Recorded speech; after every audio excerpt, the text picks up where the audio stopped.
श्री राम।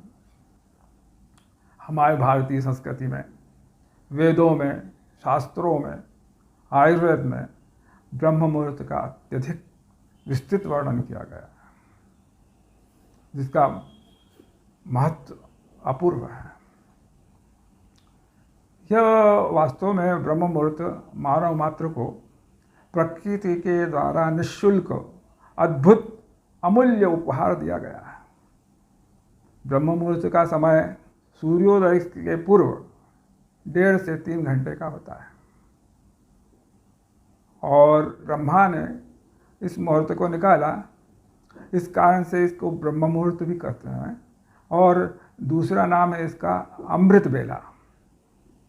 अमृत बेला इसलिए कहते हैं कि इस समय चंद्रमा अपने किरणों के द्वारा पूरी पृथ्वी पर अमृत की वर्षा करते हैं तथा दक्षिण दिशा से जो चलने वाली शीतल मंद सुगंधित वायु आती है जो कि पर्याप्त प्राणवायु से भरपूर है, प्राणवायु ने ऑक्सीजन से भरपूर है, जिसके सेवन करने से हमारा तन मन धन पूरा प्रसन्न हो जाता है, शरीर खिल जाता है।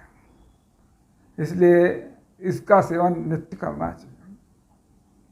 हम आयुर्वेद में एक भेषज सार ग्रंथ है जिसमें लिखा है वर्णम कीर्तिम मतिम लक्ष्मी स्वास्थ्य आयुष्यवंदति ब्रह्मे मुहूर्ते संजाग्र श्रियम व पंकजम यथा।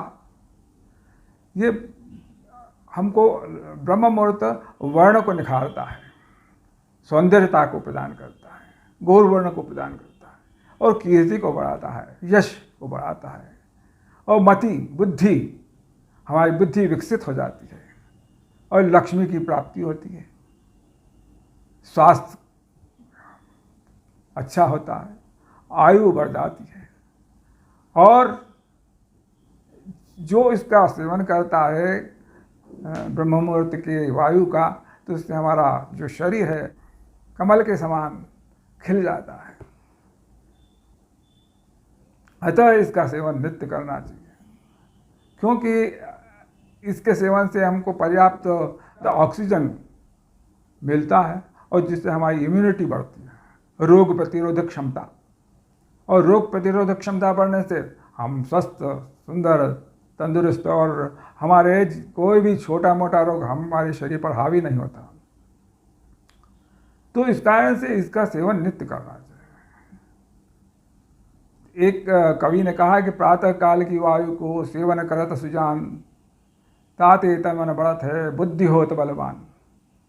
इसलिए प्रातः काल की वायु को जो सेवन करता है ताते तन मन बढ़त है, तन मन और वायु स्वस्थता सब बढ़ती है और बुद्धि होत बलवान, बुद्धि हमारी विकसित होती है। यह समय विद्यार्थियों के लिए अपूर्व समय है जिसमें कि जो स्वाध्याय करे वो सब याद हो जाता है।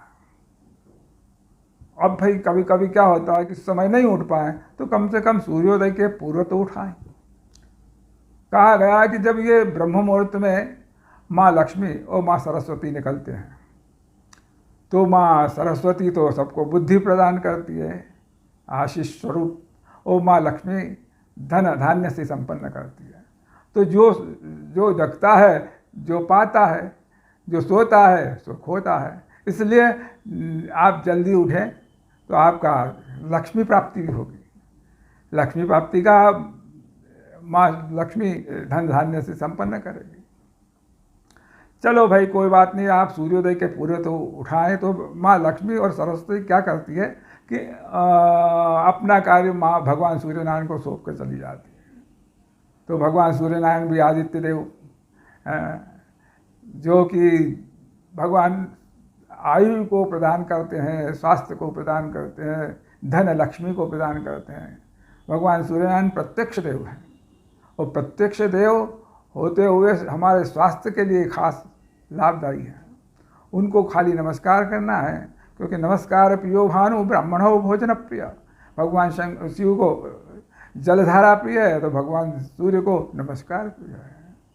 तो भगवान को नित्य नमस्कार करें कहा गया कि आदित्यस्य नमस्कारम ये कुर्वन्ति दिने दिने जन्मांतर सहस्रेषु दारिद्र्यम नोपजायते। जो आदित्य भगवान सूर्य नारायण को रोज प्रणाम करते हैं, उनके जन्म जन्मांतर की दरिद्रता चली जाती है, आयु बढ़ती है, आरोग्यता बढ़ती है, धन संपदा प्राप्त होती है, लक्ष्मी प्राप्त होती है। इस प्रकार से हम भगवान सूर्यनारायण के उदय होने के पूर्व उठ करके और जब वो स्नान करके यदि हम जल भगवान सूर्यनारायण को चढ़ाते हैं तो और प्रसन्न हो जाते हैं। इसलिए नित्य सुबह उठ करके भगवान का ध्यान करें और उनको नमन करें।